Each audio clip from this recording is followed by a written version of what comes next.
ہاں اگر ایک عورت حیض میں تھی، اس نے نیت کر لی عمرے کی، اب مکے میں آ گئی، ابھی تک اسی حالت میں ہے، جب پاک ہو جائے تو وہی نیت کافی ہے۔ لیکن ان دنوں میں اگر طائف جائے تو اسی حالت میں رہے گی، احرام کی حالت میں، پھر اور احرام نہیں باندھنا ہوگا طائف سے، وہی کا پہلے ہی احرام میں ہے۔ نور من نور اللہ کا عقیدہ رکھنے والے جو ہیں وہ کافر ہیں۔ اللہ کے نبی جو ہیں بشر ہیں، نور نہیں ہیں۔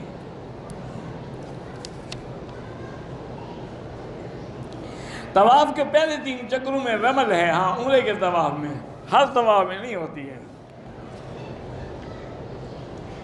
عورتوں کے لیے بھی ہوائی چپل عمرے میں پہن کوئی ضروری نہیں، جو بھی جوتی چاہے پہن سکتی ہے، بند بھی پہن سکتی ہے۔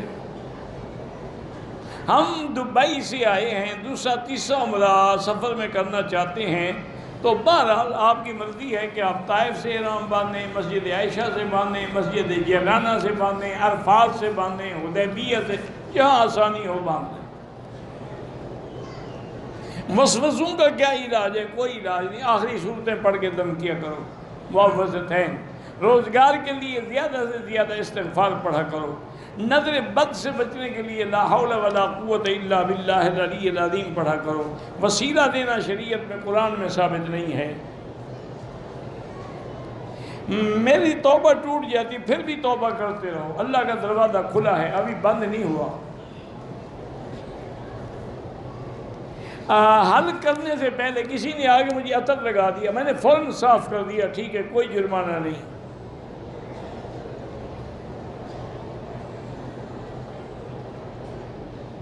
کوئی طالب العلم علم حاصل کرنا چاہتا ہے تو والدین کی اجازت کے بغیر، والدین علم سے تو نہ روکیں لیکن باہر جانے سے روکتے ہیں تو پھر نہ جائیں، اپنے ملک میں اپنے شہر میں رہ کے علم حاصل کریں۔ کشمیر میں ہم کافروں کی پولیس میں نوکری کریں بالکل ناجائز ہے، مسلمانوں کو مارو گے، ان کا کام تو صرف یہی ہے، مسلمانوں پہ گولی چلاتے ہیں۔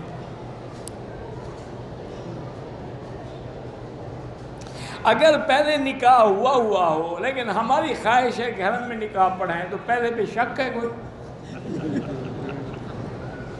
عجیب بات ہے، ڈبل نکاح کا کیا معنی؟ بالکل ٹھیک نہیں، جو ہو گیا الحمدللہ۔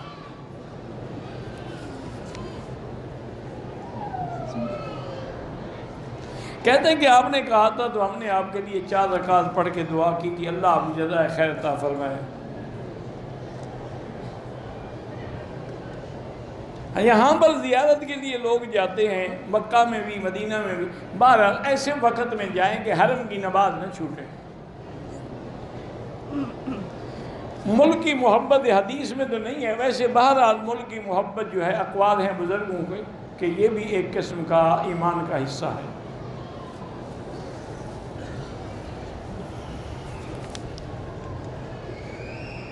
ہمارے ہوٹل کے پاس جو مسجد ہے بالکل وہاں بھی 1 کا لاکھ ملے گا، لیکن جو کعبے میں ثواب ہے وہ کہاں ہے؟ جتنی جماعت بڑی ہوگی اجر بڑھتا جائے گا۔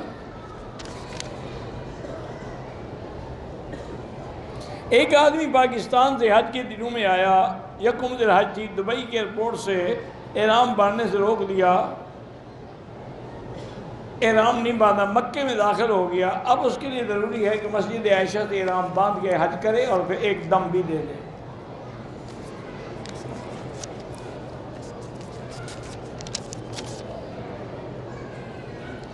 میں پاکستان سے آیا، 10 دن جدہ میں رہا، بعد میں یہاں آیا، تو آپ کے لیے احرام ضروری نہیں ہے، کیونکہ آنے والے کی پہلی نیت جدہ ہے، سفر اول جدہ ہے، تو پھر احرام ضروری نہیں ہے۔ آج کل ہماری پتہ نہیں کیا پولیس اور عورتوں کو پتہ نہیں کیا ہے، بس میں ایک گروپ کی شکل میں سب مل کر حملہ وار ہوتے ہیں، آخر میں ایک بیچاری، مجھے سمجھ نہیں آیا کہ کیا آپ نے کیا لکھا ہے، مجھے سمجھ ہی نہیں آئی تو جواب کیا دوں۔ ہم پاکستان سے آئے ہیں، عمرہ کرنے کے بعد طائف گئے، واپسی پر بغیر احرام کے آگے دم پڑ گئی، فوراً واپس جاؤ طائف اور عمرہ کر دو، کیونکہ طائف جانے میں تو 50 ریال خرچ ہوں گے، دم دینے میں تو 400 ریال لگ جائیں گے۔ عمرے میں طواف الوداع نہیں ہوتا۔ عمرے کی احرام کی حالت میں بھول کے خوشبو والا ٹیشو پیپر استعمال کر لیا، یاد آنے پر دھو دیا، کچھ بھی نہیں ہے، ویسے احتیاط نے 1-2 ریال خیرات کر دو۔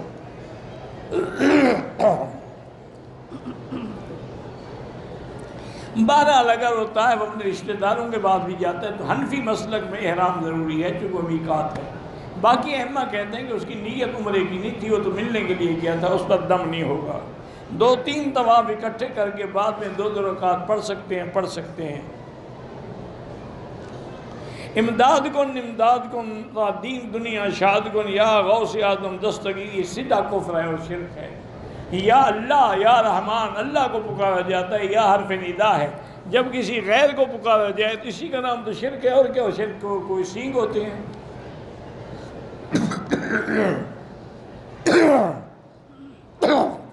اپنی بیوی کو اگر اس نے ماں یا بہن کہہ دیا،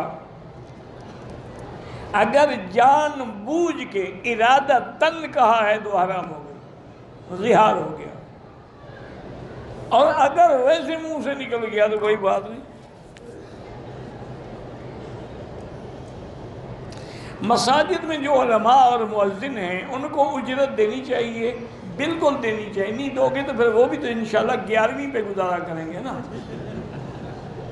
یہ اس دور کے مسئلے ہیں جب بیت المال ہوتے تھے اسلامی، وہ تمام علماء، تمام مؤذن، تمام مدرس، تمام قاریوں کو بیت المال ادائیگی کرتا تھا۔ اب بیت المال نہیں ہے تو کیا کریں گے پھر؟ وہ یہی کریں گے پھر کہ آج تیسرے دن کل ہیں، 7 جمعراتے ہیں، پھر 40واں ہیں، اتنے میں محلے کا کوئی اور بھی مر جائے گا، پھر انہیں روٹی تو چلانی ہے نا اپنی، خود بھی حرام کھائیں گے اور تمہیں بھی حرام کا سبق پڑھائیں گے۔ میت کے دفن کے بعد سورۃ البقرہ کے ہاں وہ جائز ہے پڑھنا۔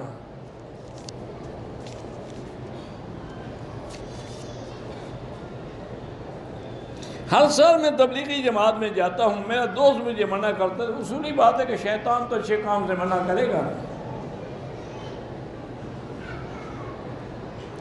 اگر میں قرآن پڑھنے کے بعد اگر رشتہ داروں کو ایصال ثواب کروں تو جائز ہے، ہاں جائز ہے۔ تو قرآن میں تو ہے لیس للانسان الا ما سعی، انسان کو اس کی محنت مل، یہ اسی کی محنت تو ہے، اس کو بخش رہے، مجھے کیوں نہیں بخشا؟ اس کا کوئی علاقہ تعلق کوئی عمل تھا نا جس کی وجہ سے تم اس کو بخش رہے ہو، تو یہ اس کی سائی میں آ گیا۔